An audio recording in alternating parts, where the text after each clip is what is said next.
Hello, everybody. Andy Jacob here with the .com Magazine Entrepreneur Spotlight Series. I have a real fascinating show today. You know, we always love getting leaders in their particular space on the show to talk about what they're doing, so we all can open up our minds, open up our hearts, open up our ideas a little bit more with regard to what's going on with entrepreneurship. And we've been able to invite a very interesting CEO and founder on the show today. His name is Mr. Brandon Wernli, and he, of course, is the CEO and founder of BW Events Tech. And this is a very, very interesting space. It's called Events Tech. And of course, we know that big companies, Fortune 100 companies, companies that are name brand worldwide, as well as small to mid-sized companies, a big part of their business is events. And of course, we think about the events, but we never think about what's going on behind the scenes, who's putting it together, what's the technology platform that's driving it, who's consulting with these firms to make sure that events go off in a powerful way using the right technology. And Brandon and his company are right in the middle of it. Brandon, welcome to the .com Magazine Entrepreneur Spotlight Series today. Thanks for having me, Andy. A pleasure to be here. Yeah, it's super cool. I mean, you're an experienced tech consultant. I mean, of course, you have this great expertise in guiding event tech stacks, and of course, everything from registration, mobile, of course, analytics, integrations, I mean, RFID, everything, attendee journeys. Before we get started, though, for the people that are watching the show that maybe aren't so familiar with this event tech space, let's tell them from 30,000 feet what BW Events Tech is all about, and then we're going to get into it. Sure. I mean, for those who may not be familiar, there's many in our audience that have probably attended either a virtual conference or perhaps a convention center style experience. And there they were able to get a badge. They go into sessions. Maybe they scanned into sessions, attended various sessions there, or maybe visited a trade show.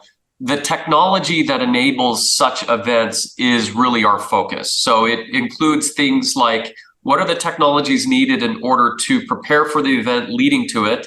Things as basic as you mentioned, as we just need the website put together and a registration, to class scheduling and managing the speakers and the sponsors and all of the automation and the technology needed to organize those aspects of the event, leading to the event, and including more complexities where when you pull up a mobile app, the attendee has the ability potentially to see AI in action, where they're recommended various pieces of content or activities based on their needs. And then post-event, the analytics around it. How successful was this event? All of the platforms needed to put together that experience is what we do. Yeah, I love it so much. And just for the people watching, I mean, Brandon's been involved in overseeing event technology strategy and deployment for companies like Cisco and Google Next and DocuSign, LinkedIn, Intuit. I mean, this is really powerful stuff. Now, when a company reaches out to you and your team, Brandon, what's that conversation sound like? Is it, hey, I'm doing an event, I don't have the tech stack or the tech expertise to make it happen, I need you to come in and make this go on? What's that first conversation sound like? Yeah, it could be a couple of things. There's a lot of challenges that that program managers or events people have. One of which is we have a big marketing effort, our marketing strategy, and we feel like our technology is not being our best friend right now. And so can you look at what we're doing? Is there something we're doing wrong? Or are we spending too much on our technology? Or, hey, we're trying to accomplish this with the mobile app. What are we doing wrong, and how can you fix it? So a lot of the initial conversations are them communicating either their strategy or challenges, and us starting that conversation about how can we help address it so that you look good at the end of the day, you get the ROI that you're looking for out of this event. Yeah, I love it, Brandon. Of course, you're platform agnostic in your approach. You know, you provide your clients with the best technology solutions for their particular event. Let's talk about that. Why is that so important to the success of what you're doing at the company? Yeah, great question. It is hard sometimes to keep track of all the technologies that are out there. I mean, especially during COVID, there were a lot of new platforms that came out of the woodworks and just were born overnight. And so it's very easy for these event managers to look through the hundreds of different options and ask themselves, what's legit? What's a fly-by-night platform? How do we know we're set up for success? I have some of my biggest decision makers at my event, and do I have the peace of mind to know that not only is the platform going to work, but that the people who are managing the platform know what to do to make sure that it's rock solid? Because if something goes down in front of these important decision makers, it looks bad on us, it looks bad on our brand, it may impact our revenue, our sales, and so forth. So yeah, one of the immediate conversations we jump into is okay, let's take a look at what you have as part of your tech stack, and let's make some efficiencies. That may mean we create like a matrix analysis for them. That sounds complex, where we document all of their needs, and then we stack them against about 10 different platforms, and then bubble up a couple of examples or recommendations of what would be best for their specific needs at the end of the day. Yeah, Brandon, it's really interesting. And of course, I would imagine that you have companies reach out to you and say, hey, we've heard about what you're doing, and I have a unique requirement. In other words, I have a unique requirement, and maybe my current event platform can't handle that requirement. Is that something that you can help with? Absolutely. And that's a very common question that we receive. As a result, we have a developer team that can get into a lot of these common platforms, these best-in-class platforms. And rather than the client feeling like they need to jump ship from that platform and swap it out, we come in with our developers. And if the networking component, for example, they might have some sort of use case where their executives need to find ways to schedule meetings with customers on site. There needs to be technology for that. So the technology that they already were under contract with may not be sufficient to handle the polish or some of the business rules that they have. So our team will come in, to your point, and our developers will take a look at those business rules and leverage our capabilities in order to augment the functionality to meet those clients' specific needs. And for clients like Google, as you mentioned, that's very important. They need this to go well, and they're willing to pay for it. And so that is one of our core competencies. Yeah, I love that, Brandon. How often does it happen where someone says to you, hey, listen, we have a complex integration. Maybe it's with a Salesforce or something like that, and we need somebody to step in and help us out. Is that something you can do as well? Yep, exactly. And so it's very common, and, for a lot of these enterprise clients of ours, not only do they use Salesforce, but they have some sort of custom experience tailored just for Google or tailored just for Apple and so forth. And so that does require some complex rules about the integrations. And if we do recommend a brand new set or a tech stack, that tech stack does need to integrate with Salesforce. And then we help make sure that that integration is seamless. And we're looking at the whole data flow strategy to ensure all aspects of the data and what's going in and out of various various marketing automation platforms or CRMs are working the way the client is expecting. Yeah, it makes sense, Brandon, because when we have these events and we watch the events, it's not just the event that's important, but it's the follow-up. It's the enhanced engagement, I think you call it. So a customer calls you and they say, hey, we have an event, but we want enhanced engagement. I mean, we want to engage with them and we want to keep on engaging with them. Let's talk about how you can help with that process. Yeah, so great question. What we've done over time is we have worked with a myriad of different clients in order to produce various engagements. We call them widgets. We've done a gamification leaderboard concept where, hey, if the attendees simply aren't engaging with the event, maybe we can incentivize them with a sense of competition. And so for various activities, you get points, you see your name, climb the leaderboard, and maybe you get prizes as a result. So that's one example. Another example of the engagement is we've done photo booths and both virtual and in person, shout out tools and quiz mechanisms.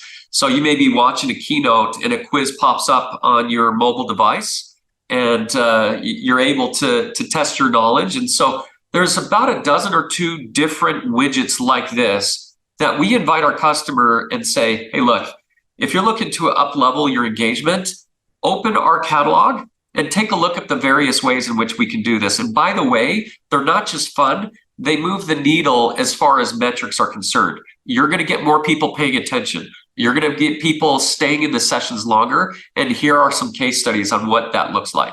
Wow, I love it. You have a widget catalog, I'm going to call it. Yep. And of course, we think about technology guidance, Brandon, from your perspective. When we talk about this widget catalog, is it something that you've developed, or are they third-party widgets that you've brought into the catalog, or both? Great question. We've actually developed the widgets that are in this catalog. One of the reasons why we've done it, and this is a little bit nerdy sounding, is that often when a client is looking for a photo booth or gamification, they may be pulling from the industry 3 or 4 different vendors, bringing them in. And for them, operationally and privacy-wise, it's a big headache. They have to go through all sorts of different reviews. They have to make sure that there's pen tests, and they have to do this for each individual vendor they bring to the table. So a light bulb went on for us, and we said, wait a second, if we were the central source of a lot of these engagements, they would just have to onboard us directly, and we could minimize the number of throats to choke at the end of the day and manage a lot of the data privacy concerns as a result. Yeah, it's interesting. When I think about event technology platforms, Brandon, okay, and I think about how many of them have surfaced throughout the marketplace, it can be a very daunting task for a company or their C-level executives or their engineers to figure out what to do. How important is reaching out to someone like you when it becomes so confusing and daunting for a company to figure out which way to go? It's very important. There's a couple of reasons for that. One is it's very common for a client of ours, this is very typical, for the executive to be attending an event and see a lot of flash and sizzle, and they're like, what is the platform that caused that? And then they come back and tell their team, we need that platform because I was so impressed. And so that pressure to bring that platform on causes them occasionally to overlook all of the various components of the event that the platform should manage. But although it knocked it out of the park on this one thing, they didn't address 20 other key components of putting together an event successfully. For example, if this is a virtual only event and the platform is set up for a virtual only event, then that's a good fit. But if there's a hybrid approach, in other words, if there is an on-site approach with various tools and the data needs to flow in and out seamlessly, a virtual only platform doesn't work for that. And so it's helpful to have a consultant like us visit in order to go through all the use cases and confirm if it's a good fit or not. Because down the road, you're going to get too far only to realize that you're not giving your customers the experience that you're looking for or they're looking for, and there's going to be a lot of frustration. That's one of the reasons. The second one is it is very common for enterprise level clients to have various event teams, and each event team is putting on their own tech stack for their events. And as a result, those event teams are not aligning with each other as far as what are the innovations they could take advantage of, and they're lacking economies of scale if they were to standardize that tech stack. The reason that's important is because when we've helped clients standardize their event technology stack around 2 or 3 platforms rather than 10, we have saved those clients, in some cases, between $1 and $1.5 million in license fees. Then they're able to take that savings and invest it elsewhere that they wouldn't otherwise have budget for. Wow, it's great. So all of these different event, let's call them systems within a company, they're using different tech stacks. And if we can find something to have them use universally, it saves money up to like $1.5 million. I mean, it's incredible. Now, when we think about the event platforms, Brandon, of course, I mean, we have to think about a lot of things. I mean, there's registration, and then there's the content management. Then you have to make sure it works on mobile, and there's marketing automation, CRMs, analytics, the full kit and caboodle, I'll call it. Is there a major difference between the tech stacks used for virtual versus live, or are they the same? That's a great question. There is some difference there. And generally, there's a level of complexity with a live event. And our audience would know it as you show up to Las Vegas to one of the convention centers, you get your badge, all the stuff that happens before, during, and after that kind of event. There are components where generally there's a more robust exhibitor or sponsor management experience. You've got your mobile app to think about, all of the on-site tools that correspond with a live event. making sure that there's the on-site production, and how does all the data flow from one place to the next. Long story short, when you're looking at a virtual event, you're really looking at a digital platform that has a website registration and the ability to stream breakouts and keynotes. It is often the case that that platform doesn't consider a lot of the on-site components, and therefore it doesn't have the robust sponsor management, speaker management, session management that the in-person platforms do have. During COVID, that was a big disruption time. There was a lot of virtual platforms popping up left and right. And what the in-person platforms did is they started augmenting their platform to allow a virtual offering.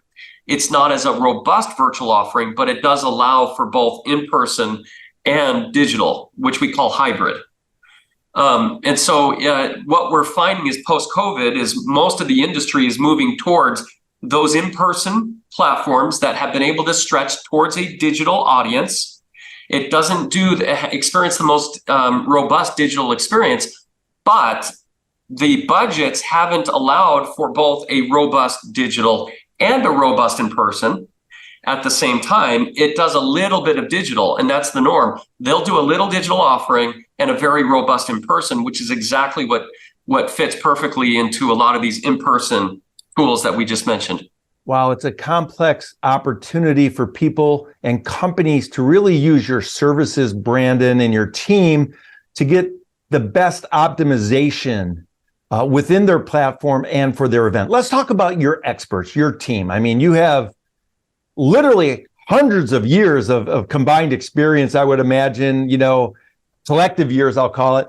Let's talk about your team. How important is it, Brandon, for your team to be the best of the best when you're dealing with these Fortune 100, Fortune 500 and large companies? It's absolutely critical. The relationship and the expertise is everything. That is what made us successful. And so we are carefully vetting the individuals that work with us to ensure that not only have they had industry experience working with various technologies and tools, but they know how to work in the trenches. They know how to face rejection and frustration and hard clients and make sure that they can do so with a level head and manage timelines and expectations in a very careful way. Because the thing about events is if something is delayed, the event itself is not going anywhere. That just means that you need to bump up the speed and the urgency by which you are accomplishing the various tasks. And it can be a very stressful experience. And so a lot of the team members have to be cool under pressure. And so you make it or you don't. But generally speaking, we know how to vet that fairly well as they jump aboard.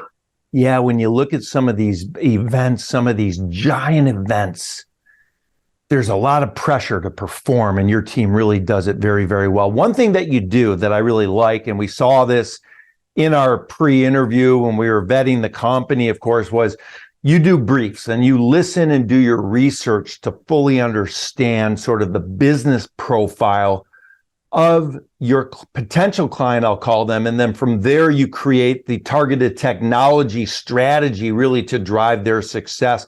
What's that look like? How long does that brief take in order to figure out what to provide to make this event the best possible experience for your clients?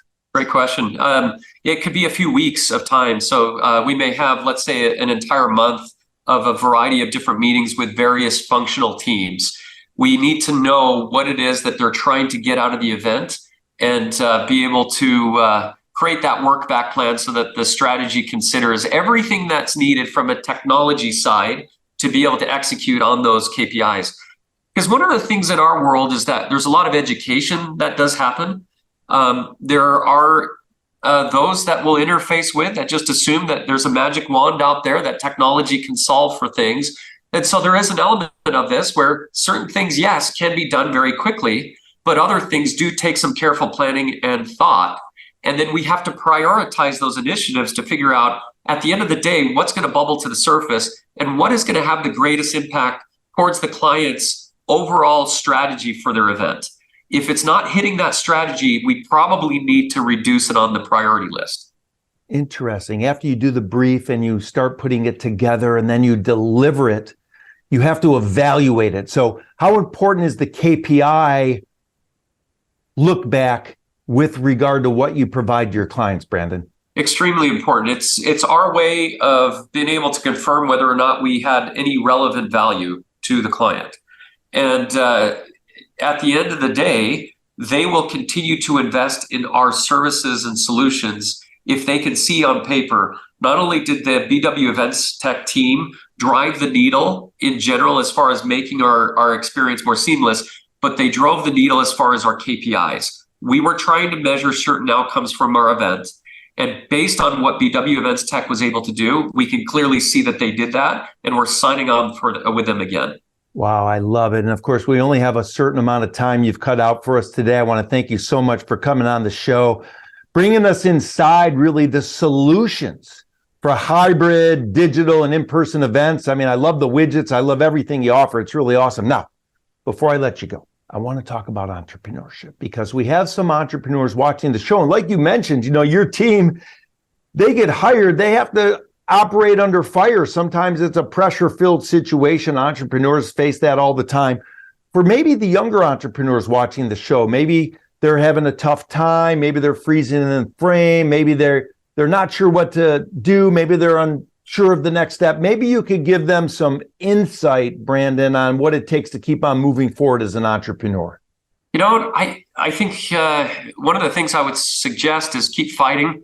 Assuming that you've tested your market very well, that it's a need in the market. Keep fighting. Don't allow the first 2 or 3 rejections to take you down. Get creative. There's always a solution. And so it does suggest that at first, as you're starting out your business, you've got to be a little bit scrappy. You've got to think outside the box.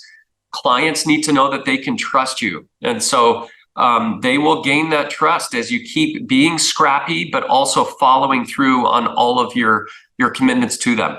And so that is the one thing that I've learned is if something's not working, tweak it, keep fighting, and keep pushing through. I love it. And I know from looking at your background experience, you're a big believer in mentors and reaching out to people to help you solve solutions and solve problems and give you good solutions to those problems. What a great interview. I mean, I love what you're doing, Brandon. BW Events Tech, it's a leader. Fantastic. I mean, I'm going to bring you back on the show because I want to talk more about the team dynamic because you're involved with so many big companies. I would imagine that team dynamic is so important. The corporate culture at BW Events is so important. You've been in business for a long time and you have a lot of great experience. So we'll bring you back on, talk more about leadership, leading from the top in corporate culture. But for now, Brandon, I want to thank you so much for coming on the .com Magazine Entrepreneur Spotlight Series today. Thank you, Andy. It's a pleasure.